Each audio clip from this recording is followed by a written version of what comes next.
Welcome to Dyllin with Age of Wonders 4, where we continue the journey of Gear and the Anointed Orcs in Episode 2. Let's begin. They can hit me repeatedly. So what I want to do is I want to fall back, probably just out of their range, and get them to come for me.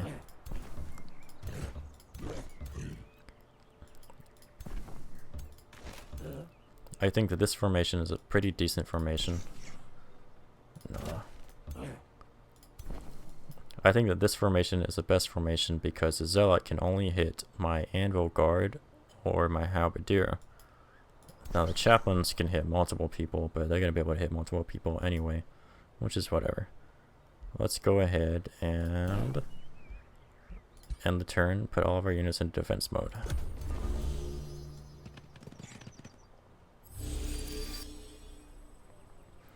Alright, they're buffing their Zealot. They're buffing the Zealot again. So now he has a lot of critical chance, defense, and just straight up damage, yeah. 40% more damage, man. 40% more critical hit chance, and plus 4 resistance.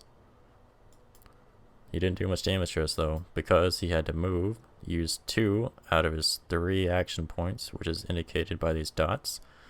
And therefore he only had 1 attack, which means he's now in range of our archers, our spellcasters, and my units. So we're gonna make him pay for that. I don't feel that we need to cast any spells this turn, so we don't need to use the Overchannel. And let's go ahead and not bother with restoring our unit first. We're gonna go ahead and we're just gonna strike him repeatedly. He just lost his retaliation attack because we attacked him with our leader, which had the magic blast, which in this case gave us 90% chance of inflicting blind. So now when we attack him, he won't be able to respond, which is very, very useful. Let's step forward and we'll get 1 shot on this guy no matter what. Normally I'd like to stay in 1 spot for bow, but a crossbow can only shoot once. Okay.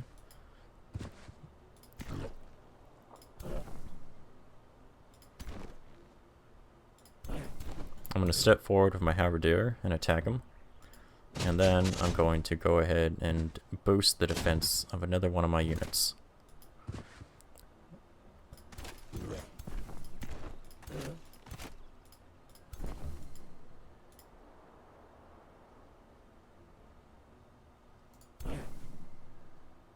I'm going to boost the defense of the spellcaster itself. So now we have a pretty decent amount of defense spread out all over our army. Let's go ahead and let's finish this Zealot. Alright, 1 down, only 2 chaplains to go. Let's end the turn. Notice we have 2 resistance. Notice we have 2 retaliation strikes, which we can't use because they're not next to us, of course. They're going to make us hurt quite a bit, although they're dividing up their damage, which is not that intelligent. Okay. I'm going to go ahead and I'm going to use Restore on my Anvil Guard to get him some temporary hit points. I could use a spell right now, but using a spell would cost me mana. I don't have much mana at the moment. Next, we're going to get right in their face as much as possible. We're going to put the Arbalist in the cover so he's less likely to get hit by these enemies. The spellcaster, we are going to put... We'll go ahead and put him in harm's way. Well, first up, we're going to attack with our Halberdier and then our Anvil Guard. We have a chance of destroying his cover as well by doing so. And then we're going to hit him with everything we got from the spellcasters and the crossbows. Now if we miss, I think there's a slight chance that we can hit our units in front of us, or if there was a friendly unit like right here, we could miss this unit and then hit them, which I've done a few times. It sucks, but it's kind of like XCOM. Alright, that's the end of our turn. The Anvil Guard regenerated a little bit, so they got more health. which is good in this case because they need as much buffer as they can get. Their chaplain tried to run away, so we got opportunity attacks on them. Alright, so it looks like they didn't chew through anything that wasn't temporary hit points, so we haven't suffered any more permanent damage at the moment. I would say odds are we'll kill them this turn, but let's find out for sure. 80% chance to hit, look at that range, still hitting with that high of a chance. Alright, let's move in next to them. Let's finish one chaplain. Let's finish the second chaplain. Alright, the Anointed Orcs have won their first battle. It was super easy. It looks like our Arbalest got to level up. Now, when units level up, they get more health, they get various metals that apply various effects, and they become better all around. Some units can actually upgrade into other units based on their rank as well. Alright, we got 70 production, which allows us to build our workshop in 1 turn as opposed to the 4 turns that it was going to take.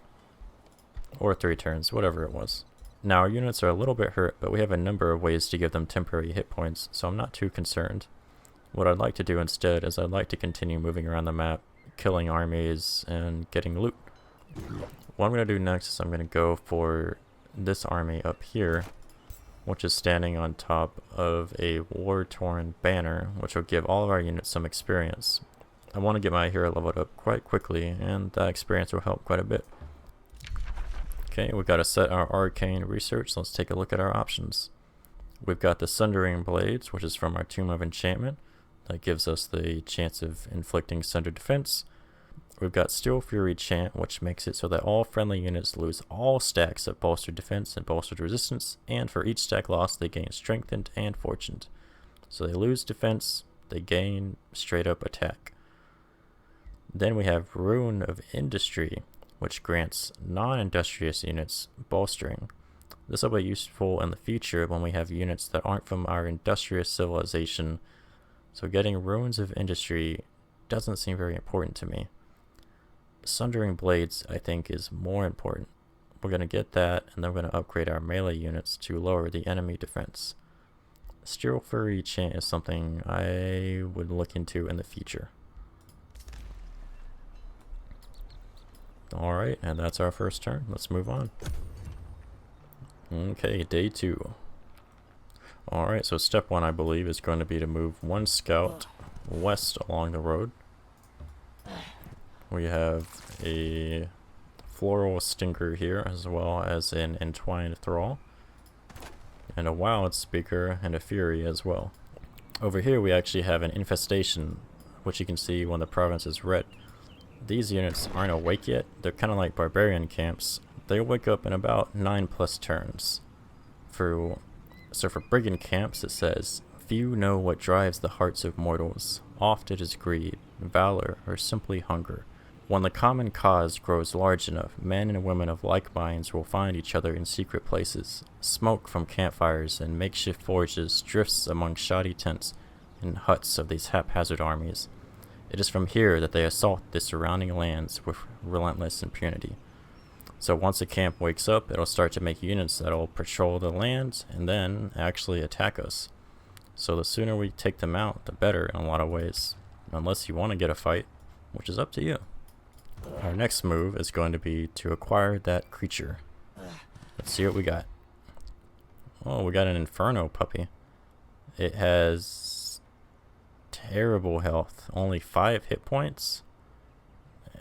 Yeah, I don't think this is going to be very good. It's going to die very quickly. Oh, it's got 60 health. Okay, I guess that's just an error in the game. So yeah, it's got a decent amount of health. Very basic armor resistance, and a melee strike that does some fire damage in addition to physical damage. Over here we've got, what is this? This is a Lightbringer, a battle mage. It's got convert, which is a 60% chance of making target non-hero enemy unit become mind controlled.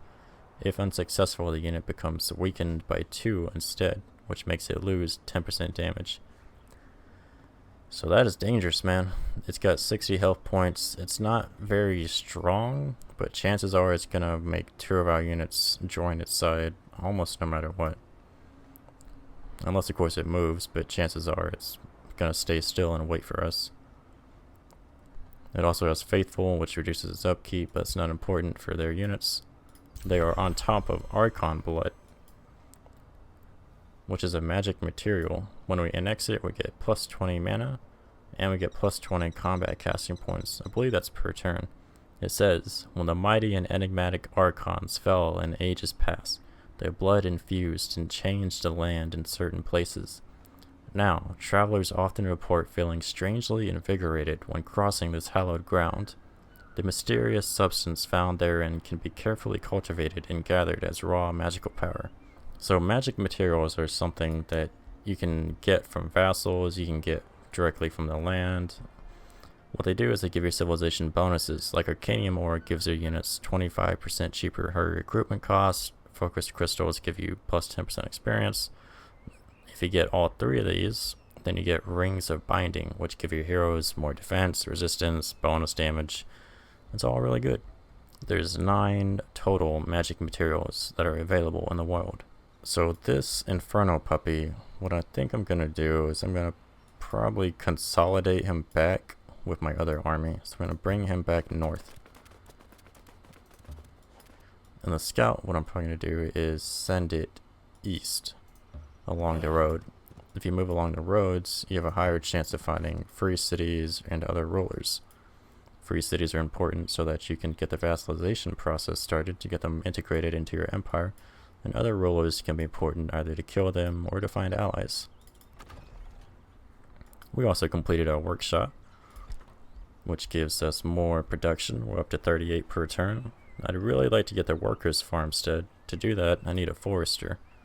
I am going to make another population in 1 turn, but I'd like to go ahead and get started on that workers' farmstead. So I'm going to spend Imperium, which is a very limited resource that's hard to come by, on attracting a population. Now, this forester I'm actually going to build on the iron vein here, which is going to give me more production so that I can build more buildings and get more of everything. After that, I'm probably going to put a mine on the gold vein so that I can get more gold per turn. What we're going to start is the workers' farmstead. Going to finish it in 2 turns. And then chances are we're going to go into possibly the shrine, to be honest. Although maybe the library. We'll find out when we get there. Alright, let's go ahead and let's do this next battle right here. So these guys have a defender, which is like a basic shield unit. It does have a heavy shield, which gives us plus 1 defense, which is ignored by flanking attacks. The usual shield defense. They have stand together. And they have a bannerman. This bannerman can increase their defense. He can heal people around him. Increasing the defense also works around him. And they have stand together, defense mode warding. They've also got a fairly basic scout with infiltrate. What is this? Plus 2 vision when in enemy domain. Okay. I could auto combat it, but I like to do manual combat. Alright, they're going to cluster up most likely, move towards us. I see that we have poison mushrooms on the grounds as well. There's a lot of concealment. So what I'm going to do first is I'm going to move my units to within range of his defender so that he can attack me if he wants to. Which I'm totally fine with. I don't have a problem with that, actually. I want him to come to me. We're going to put our hero on the left-hand side, our arbalist in the middle, and our steel shaper on the bottom. And then what we're going to do is we're going to boost the defense of the arbalist because it has the least defense. Okay, and then I'm going to cast Restore on our Anvil card to give him some more hit points. Because I'm probably going to target him on the next strike. We're going to change the facing of my halberdier, which he can do by using rotate, because that affects where his zone of control is emitted. There we go. We're going to have the anvil guard face just like this. So now we've got plenty of places where we can stop them from attacking us. Alright, let's go. Next turn.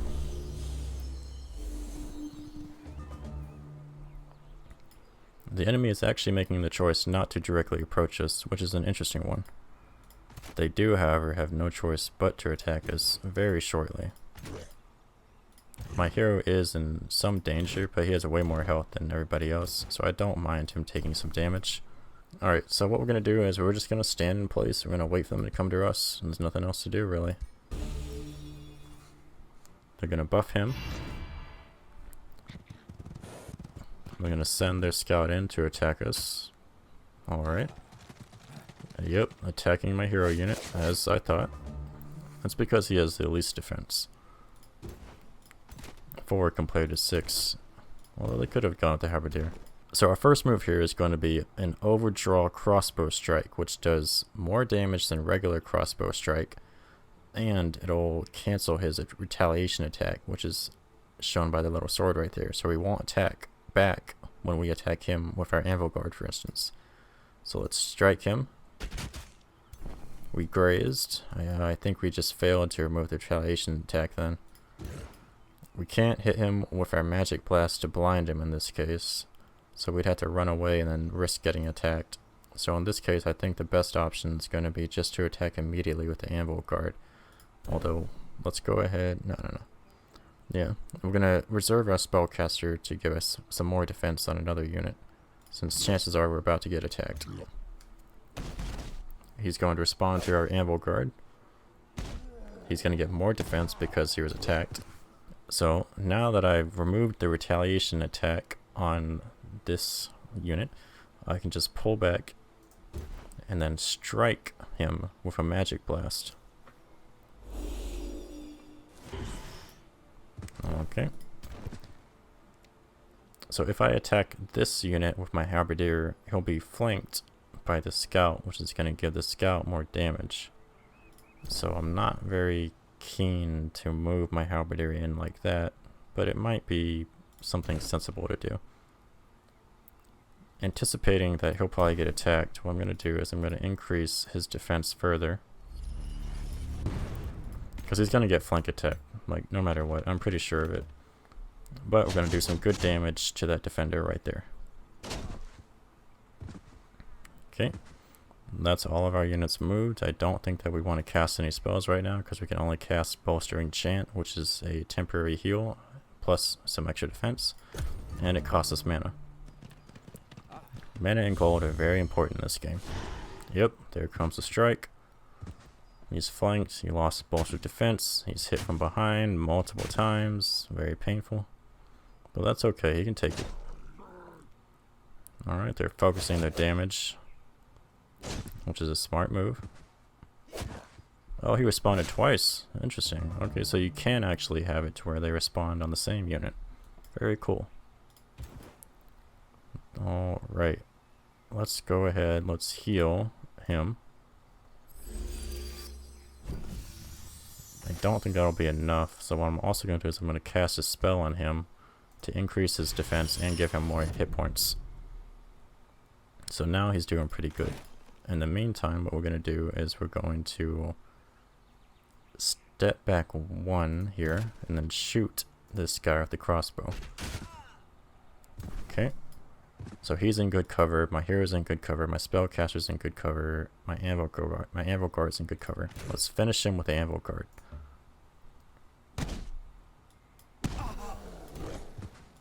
Alright, now what I want to do is I want to put my halberdier in good cover and then strike their bannermen.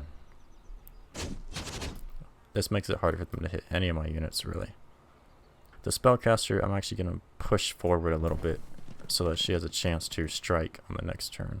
And I'm going to aim for the bannerman because they have more units, which means I have a higher chance of reducing the health to the point where they lose a unit, and therefore lose the ability to damage me quite as much.